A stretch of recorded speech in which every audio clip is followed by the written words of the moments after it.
کہ عبداللہ ابن مسعود رضی اللہ تعالیٰ عنہ سے قرآن کریم کو سیکھو۔ حافظ ابن حجر عسقلانی رحمہ اللہ تعالیٰ اسی حدیث کی شرح میں فرماتے ہیں کہ جب میں جانتا ہوں، اور کہا کرتے تھے کہ اگر کوئی شخص مجھ سے زیادہ قرآن کریم کو جاننے والا ہوتا تو میں اس کی طرف ضرور سفر کر کے جاتا، یعنی قرآن کریم کو سیکھنے۔ السلام علیکم ورحمۃ اللہ وبرکاتہ۔ نماز میں سورہ فاتحہ پڑھنی ہے یا نہیں پڑھنی ہے؟ بھائی ہم بات کر رہے ہیں امام کے پیچھے نماز پڑھ رہے ہیں، تو امام کے پیچھے سورہ فاتحہ پڑھیں گے یا نہیں پڑھیں گے آپ؟ یہ آج ہم مکمل گفتگو کو سماعت فرمائیں گے اور دلیل کے ساتھ سماعت فرمائیں گے کہ امام کے پیچھے جب بندہ نماز پڑھا ہو سورہ فاتحہ پڑھنی ہے کہ نہیں پڑھنی ہے۔ بہت سارے لوگ آپ کو گمراہ کریں گے حدیث کا نام لے کر، لیکن آپ نے ان کی باتوں میں نہیں آنا ہے۔ دلائل سے بات ہونے جا رہی ہے، ہر مسئلے پر دلیل ہوگی، فتویٰ دکھایا جائے گا، حدیث دکھائی جائے گی، آپ کو اعتماد ہوگا انشاءاللہ آپ کو، اور پھر آپ اسی کے مطابق اپنی نماز کو درست کیجئے۔ ٹھیک ہے، آئیے چلتے ہیں۔ ویڈیو شروع کرنے سے پہلے درخواست آپ سے یہ کرنا چاہتا ہوں، آپ ہمارے چینل کو سبسکرائب لازمی کر دیں، ٹھیک ہے، اور اس ویڈیو کو آگے شیئر ضرور کیجئے گا، انشاءاللہ العزیز آپ کو بہت فائدہ ہوگا۔ آئیے چلتے ہیں، دلائل کے ساتھ ہم اس گفتگو کو سماعت فرماتے ہیں۔ آئیے۔ اور اصل مسئلہ نہیں بتایا جاتا کہ اصل مسئلہ ہے کیا۔ نماز کے اندر سورہ فاتحہ پڑھنی چاہیے نہیں پڑھنی چاہیے۔ امام ابو حنیفہ رحمہ اللہ تعالی ان کے پاس قرآن و حدیث سے دلائل تھے یا نہیں تھے۔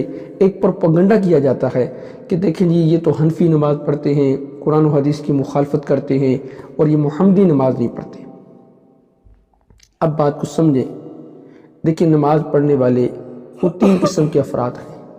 نمبر ایک، اکیلا نماز پڑھنے والا۔ نمبر دو، امام بن کر نماز پڑھانے والا۔ اور نمبر تین، مقتدی بن کر نماز پڑھنے والا۔ یہ تین قسم کے افراد ہیں۔ ان میں سے اکیلے نماز پڑھنے والے کے بارے میں کوئی اختلاف نہیں۔ اکیلا نماز پڑھنے والا وہ سبحانک اللہم بھی پڑھے گا، اعوذ باللہ بسم اللہ بھی پڑھے گا، سورہ فاتحہ بھی پڑھے گا، اور سورہ فاتحہ کے ساتھ سورت بھی ملائے گا۔ یہی حکم امام کا ہے کہ امام بھی یہ سارے کام کرے گا۔ رہ گیا مسئلہ مقتدی کا، مقتدی امام کے پیچھے اس سورہ فاتحہ کی تلاوت کرے گا یا نہیں کرے گا، یہ بنیادی مسئلہ ہے اور یہی اختلاف ہے۔ اب لوگوں کو دھوکہ سے دیا جاتا ہے کہ مسئلے کی شک نہیں بتائی جاتی، مطلقاً ایک حدیث بتا دی جاتی ہے، اور دیکھیں جس حدیث کے اندر آئے گی فاتحہ کے بغیر نماز نہیں ہوتی، لا صلاۃ لمن لم یقرأ بفاتحۃ الکتاب، جو فاتحہ نہیں پڑھتا اس کی نماز نہیں ہوتی، اور لوگ سمجھتے ہیں یہ حدیث کے اندر واقعتاً آیا ہے۔ تو اصل مسئلہ ہے مقتدی کے بارے میں کہ مقتدی امام کے پیچھے سورہ فاتحہ کی قرات کرے گا یا نہیں کرے گا۔ دیکھیں اس مسئلے میں احناف کے پاس سب سے پہلے قرآن کریم کی آیت ہے سورہ اعراف کی آخری آیات میں سے، وَإِذَا قُرِئَ الْقُرْآنُ فَاسْتَمِعُوا لَهُ وَأَنصِتُوا لَعَلَّكُمْ تُرْحَمُونَ۔ جب احناف یہ آیت پیش کرتے ہیں کہ جب قرآن کریم کی تلاوت کی جائے تو فَاسْتَمِعُوا لَهُ وَأَنصِتُوا، تم کان لگا کر اس کو خاموشی کے ساتھ سنو، وَأَنصِتُوا لَعَلَّكُمْ تُرْحَمُونَ، اور خاموش رہو۔ تو جب یہ آیت پیش کی جاتی ہے تو پروپیگنڈا کیا جاتا ہے، یہ آیت تو جمعہ کے بارے میں نازل ہوئی، یہ آیت تو کفار مکہ کے بارے میں نازل ہوئی، یہ آیت تو فلاں موقع کے بارے میں نازل ہوئی، اس میں تو سورہ فاتحہ کا ذکر نہیں ہے، اور اس میں یہ تو نماز کے بارے میں نہیں ہے۔ تو یہ پروپیگنڈا کیا جاتا ہے۔ اب دیکھیں وہ تفسیر قابل قبول ہوگی جو صحابہ نے سرکار دو عالم صلی اللہ علیہ وسلم سے سیکھی ہے، اور وہ باتیں قابل قبول ہوں گی جو سرکار دو عالم صلی اللہ علیہ وسلم نے صحابہ کو سکھلائی ہیں۔ بے شک۔ اور امام ابو حنیفہ رحمہ اللہ تعالیٰ وہ تابعی تھے، اور انہوں نے تابعین سے اور صحابہ سے علم حاصل کیا ہے۔ اب دیکھیں حدیث میں آتا ہے، بخاری شریف کی حدیث ہے، سرکار دو عالم صلی اللہ علیہ وسلم نے فرمایا کہ تم 4 آدمیوں سے قرآن کریم کو سیکھو۔ اس میں سب سے پہلے آپ نے عبداللہ ابن مسعود رضی اللہ تعالیٰ عنہ کا نام لیا کہ عبداللہ ابن مسعود رضی اللہ تعالیٰ عنہ سے قرآن کریم کو سیکھو۔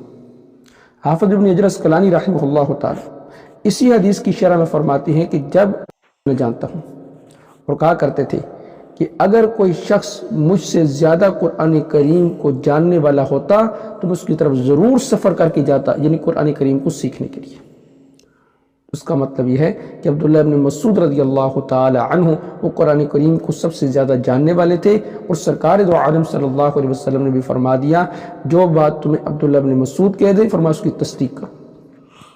تفسیر ابن جریر کے اندر آتا ہے کہ عبداللہ ابن مسعود رضی اللہ تعالی عنہ نے نماز پڑھی اور آپ کے ساتھ کچھ لوگوں نے اور بھی نماز پڑھی، تو عبداللہ ابن مسعود رضی اللہ تعالی عنہ نے ان کے کانوں میں وہ آواز پڑی کہ وہ قرات کر رہے تھے۔ تو نماز سے فارغ ہونے کے بعد عبداللہ ابن مسعود فرماتے ہیں کہ کیا ابھی وہ وقت نہیں آیا کہ تم اس بات پہ غور و فکر کرو، اس بات کو سمجھو کہ وَإِذَا قُرِئَ الْقُرْآنُ فَاسْتَمِعُوا لَهُ وَأَنصِتُوا لَعَلَّكُمْ تُرْحَمُونَ، اور اسی آیت کی تلاوت کی۔ تو گویا کہ ان کی قرات کرنے پر، امام کے پیچھے قرات کرنے پر ناراضگی کا اظہار کیا، اور ان کو مسئلہ بتلایا کہ مسئلہ یہ ہے کہ اب امام کے پیچھے قرات نہیں کرنی۔ تو یہ تھا عبداللہ ابن مسعود رضی اللہ تعالیٰ عنہ کا فتویٰ جو صحابی رسول کے۔ ابن عباس رضی اللہ تعالیٰ عنہ فرمایا فَحَسْبُكَ بِهِ، آپ کو وہ کافی ہے۔ اب مجاہد کیا کہتے ہیں؟ وہ بھی یہی فرماتے ہیں وَإِذَا قُرِئَ الْقُرْآنُ فَاسْتَمِعُوا لَهُ وَأَنصِتُوا لَعَلَّكُمْ تُرْحَمُونَ، یہ جو آیت ہے وَإِذَا قُرِئَ الْقُرْآنُ فَاسْتَمِعُوا لَهُ وَأَنصِتُوا لَعَلَّكُمْ تُرْحَمُونَ والی فی الصلاۃ، فرمایا یہ نماز کے بارے میں ہے۔ اور امام احمد بن حنبل رحمہ اللہ تعالی انہوں نے فرمایا کہ امت کا اس بات پر اجماع ہے کہ یہ آیت وَإِذَا قُرِئَ الْقُرْآنُ فَاسْتَمِعُوا لَهُ وَأَنصِتُوا لَعَلَّكُمْ تُرْحَمُونَ یہ نماز کے بارے میں نازل ہوئی۔ ابن مسعود فرماتے ہیں نماز کے بارے میں، ابن عباس فرماتے ہیں نماز کے بارے میں، اور مجاہد فرماتے ہیں، تابعی فرماتے ہیں نماز کے بارے میں۔ امام احمد بن حنبل رحمہ اللہ تعالی فرماتے ہیں کہ امت کا اجماع ہے کہ یہ نماز کے بارے میں۔ جب یہ نماز کے بارے میں نازل ہوئی تو پھر اس سے نماز کا مسئلہ ہی نکالا جائے گا نا۔ تو قرآن کریم کی جب تلاوت کی جائے تو پیچھے آپ نے کیا رہنا ہے؟ خاموش رہنا ہے۔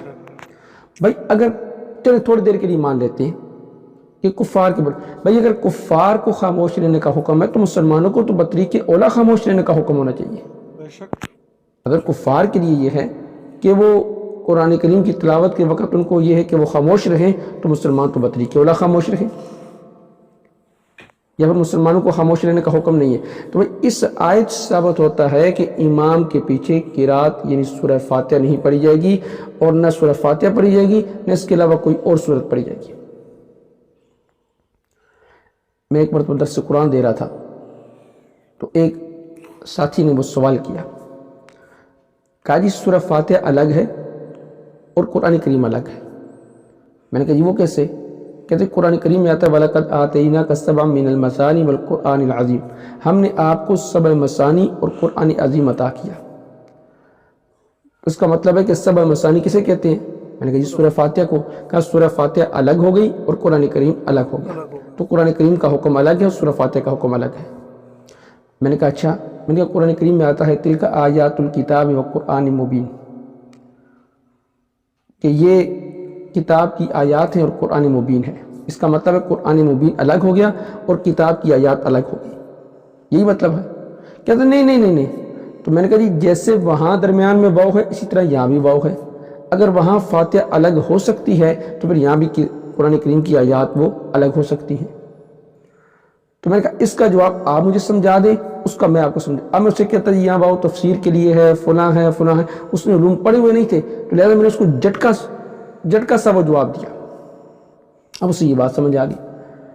تو امام کے پیچھے سورہ فاتحہ نہیں پڑھی جائے گی۔ ابو بکر رضی اللہ تعالیٰ عنہ ایک صحابی ہیں، مسجد میں آئے تو سرکار دو عالم صلی اللہ علیہ وسلم آپ نماز کی حالت میں تو رکوع کے اندر تھے، تو ابو بکر رضی اللہ تعالیٰ عنہ نے فوراً جلدی سے نیت باندھی اور رکوع کے اندر چلے گئے، سورہ فاتحہ نہیں پڑھی۔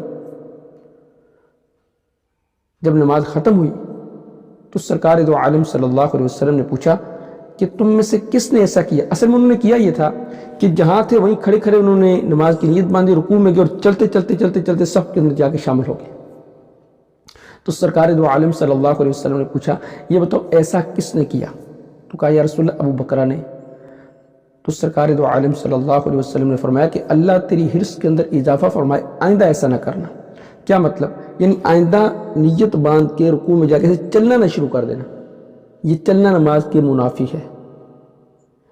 لیکن آپ نے یہ نہیں کہا کہ تو نے تو سورہ فاتحہ نہیں پڑھی تیری نماز نہیں ہوئی۔ تو اگر نماز ہو سکتی ہے ابو بکر رضی اللہ تعالیٰ عنہ کی اور سرکار دو عالم صلی اللہ علیہ وسلم کی موجودگی میں، تو آپ نے ابو بکر رضی اللہ تعالیٰ عنہ کو فاتحہ ضروری ہوتی تو منع کرتے نا، کہتے ابو بکر تیری نماز نہیں ہوئی، تو دوبارہ نماز پڑھ کیونکہ تو نے سورہ فاتحہ نہیں پڑھی۔ اس کا مطلب ہے کہ آپ جانتے تھے وَإِذَا قُرِئَ الْقُرْآنُ فَاسْتَمِعُوا لَهُ وَأَنصِتُوا لَعَلَّكُمْ تُرْحَمُونَ کی وجہ سے سورہ فاتحہ کی ممانعت آ گئی ہے۔